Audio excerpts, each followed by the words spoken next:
Welcome to another This Week in Coworking Discussion.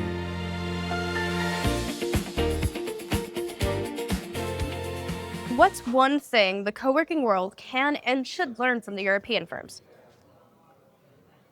Well, I think it's quite a difficult question just because I think regional markets, I want to say like literally countries, areas, they're actually very different. Mm-hmm. So when you go to the US, for example, and look at some of how they market, some of what the offering is, but also who's using the spaces, and that's can be a very different prospect to what's happening in Europe. I mean, I would say UK, I know the best, Yeah. some in Europe as well.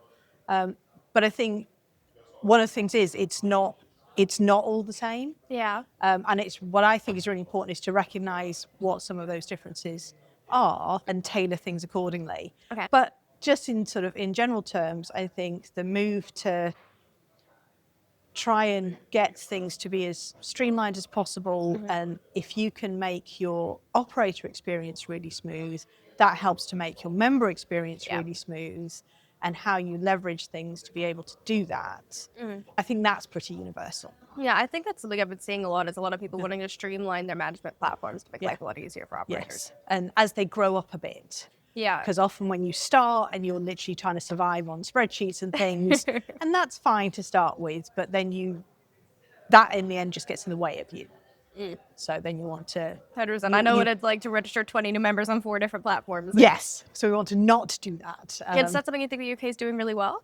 I think it's definitely getting there. I think there's a lot of UK spaces that are using some kind of management platform. The key then is, obviously which platform and what else does it work with your Wi-Fi? Does it work with your access control? Yeah. If I create the person on this platform, does it trigger off and create all the other things I need it to create, and what the barriers are? I think that's definitely improving in the UK. Wonderful, wonderful. My question for you on data.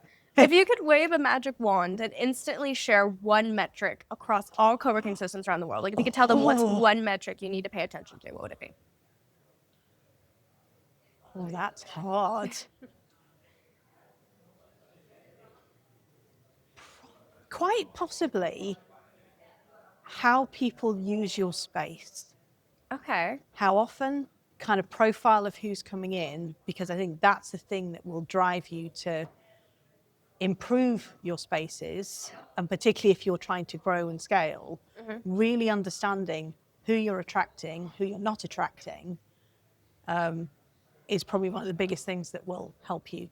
Well, how could you say that metric could be quantified? Because I know a lot of people have, like, some buildings have access cards, some don't, and then there's always Wi-Fi hotspots where you can see where people are operating. But how would you quantify the metric? How people are using the space?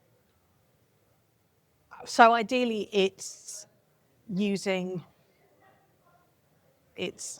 but it's not one point of data, because you have to corroborate data with events, with bookings, with memberships and team spaces. So you basically need to consolidate a lot of different data points, but you want to look at it through the lens of then, from all those data points, how people in space. And for some spaces, it might be as simple as literally who's come in the door, so you don't know where they are moving around in your space, versus Wi-Fi check-ins, or versus actually going quite sophisticated and having different types of sensors, whether that is bespoke sensors that you place, or whether it's using some of the technology you already have, which has a function that will also give you some of that data.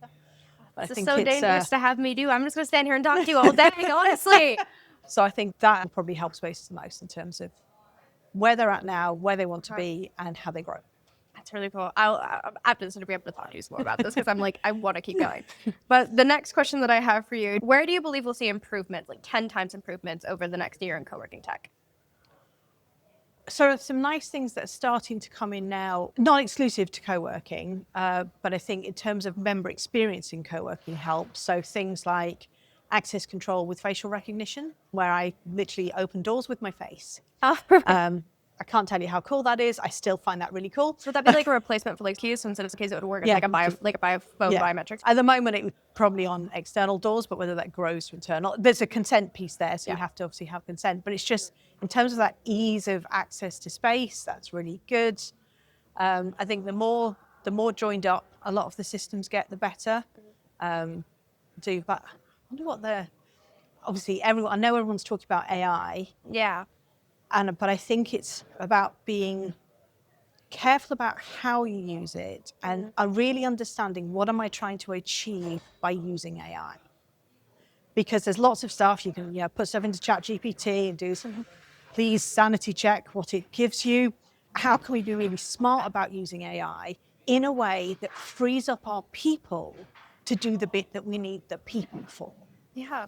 And the member engagement, all of that. But I think it's very easy to just say, oh, we're going to use AI. How are you going to use AI? So I think helping to define that and helping people to build solutions with AI that really deliver tangible results and that allow their team to really focus on the bit that we want that personal human connection for.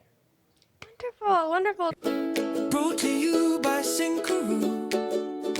Connect your stack and unblock your best people.